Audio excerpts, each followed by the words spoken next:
Pour le projet de créature enchantée, tout le matériel sera disponible sur la table à l'avant dans un panier. Chaque table aura un panier et il y aura 2 paniers pour la grande table qui est à ma droite. Vous aurez aussi des napperons sur lesquels travailler lorsque viendra le temps de faire de l'argile. Pour l'assemblage, vous devrez faire différentes structures en aluminium, simplement en froissant le papier d'aluminium pour former les différents éléments dont vous aurez besoin. Tête, bras, torse, jambes, etc. Ensuite, vous envelopperez le tout dans un papier d'aluminium et là, vous pourrez aller le couper avec des ciseaux pour pouvoir là, préciser l'emballage, que tous les morceaux se tiennent, que ce soit solide, mais ça n'a pas besoin d'être beau parce que ça va être recouvert d'argile. Donc, l'important, c'est d'avoir un squelette qui est viable pour notre sculpture. Le squelette peut être assez petit parce qu'il va falloir ajouter là, environ 1 cm d'argile tout le tour de la structure. Normalement, lorsqu'on travaille avec un argile qui est fait 100% de terre, ben là, il pourrait fondre en séchant s'il n'y a pas 1 cm d'épais partout. Par contre, dans votre cas, vous aurez accès à de l'argile dans lequel est intégrée une pâte de papier recyclé, ce qui va vous permettre de pouvoir mettre un peu moins d'1 centimètre d'argile sur les différents éléments assemblés. Par contre, là, assurez-vous d'en mettre assez épais tout de même, là, parce qu'il y a toujours un risque que ça fonde. Si jamais ça arriverait, il y a des solutions, ne vous inquiétez pas, on peut les recoller ou on peut venir remplir les trous là, avec une autre solution. Donc, vous assemblez votre structure d'aluminium comme ceci en joignant différents morceaux d'aluminium dans une plus grande enveloppe, puis ensuite, vous utilisez le ruban adhésif.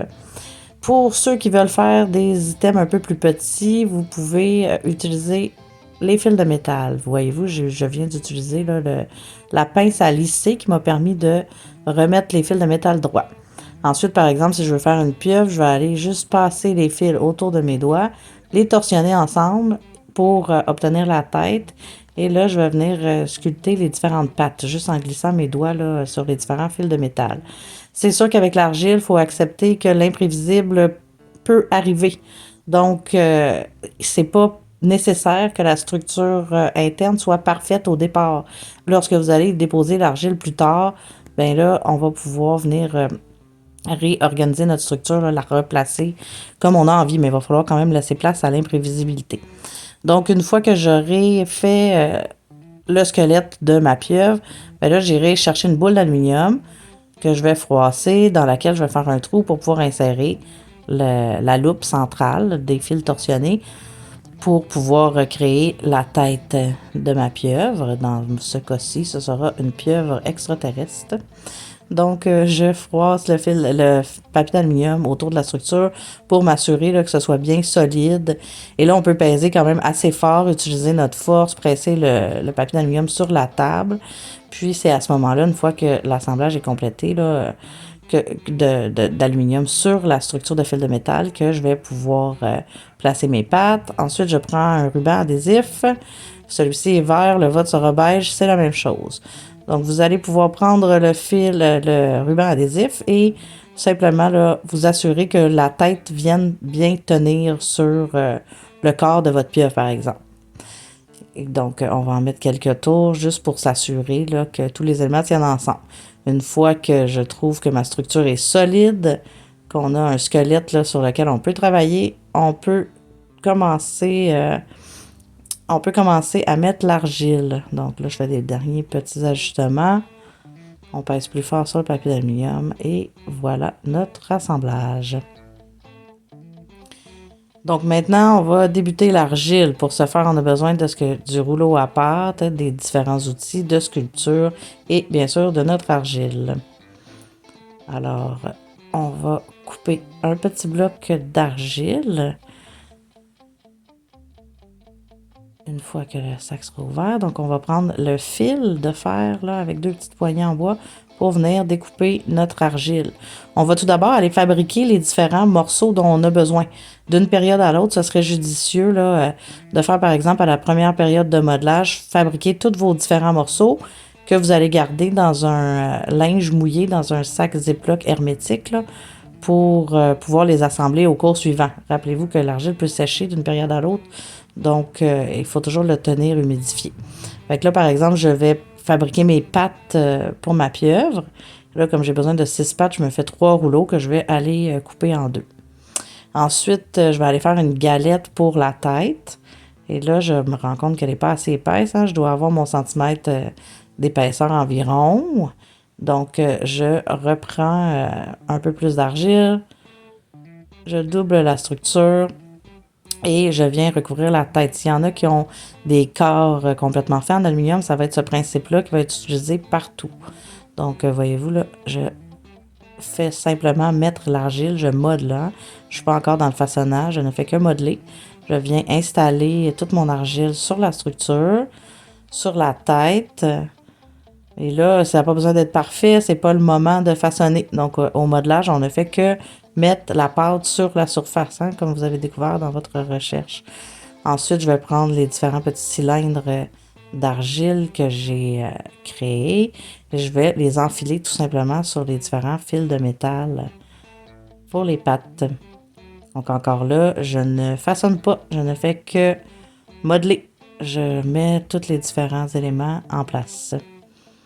Et là, si vous n'avez pas le temps, je vous rappelle, vous prenez tous les éléments dans l'état où ils sont, vous pouvez les envelopper d'un linge mouillé, mettre dans un ziploc refermé d'une période à l'autre pour vous assurer que ça reste humide, qu'on puisse retravailler nos différents éléments au cours qui suit. Donc, assurez-vous de bien mouiller le linge là, dans lequel vous allez ranger votre sculpture là, si vous n'avez pas eu le temps de terminer dans une seule période. Alors là, voyez-vous, là, je continue, je fais toutes mes pattes. Et là, par exemple, je n'ai pas encore façonné, j'ai pas soudé les différents morceaux ensemble. C'est pas grave. Au prochain cours, je le ferai si je manque de temps. Donc, je envelopperai tout ça et on y reviendrait plus tard. Et donc, voilà. Une fois que toutes mes pattes sont faites, regardez-vous, je vais aller me faire... je vais aller faire un serpentin que je vais aller coller autour du cou, autour des pattes. Et là, je trempe mes doigts dans le petit pot d'eau. L'argile aime être humidifiée quelquefois, donc... et je vais utiliser les différents outils, les bauchoirs, la mirette, pour venir souder tous les morceaux ensemble. Je veux m'assurer que ça tienne. Donc, je vais mettre juste assez d'eau. Pas trop. L'argile aime l'eau, mais pas trop. S'il y en a trop, ça devient comme de la boue. Et là, c'est vraiment très difficile à travailler. Donc, je vous suggère fortement d'humidifier juste quelques fois. Continuer à modeler et remouiller là, de temps en temps jusqu'à ce que vous ayez la structure. Là, une structure qui semble solide et qui correspond là, à la créature enchantée que vous avez choisi de créer. Alors, ensuite, je vais aller là, ajouter une petite portion d'argile parce qu'en dessous de ma pieuvre, il manquait un bout d'argile. J'en ajoute et là, je fais le même principe. Avec un peu d'eau, je soude les différents éléments là, en glissant mon doigt simplement sur la terre pour être sûr que tout ça tienne une fois que le séchage sera entamé.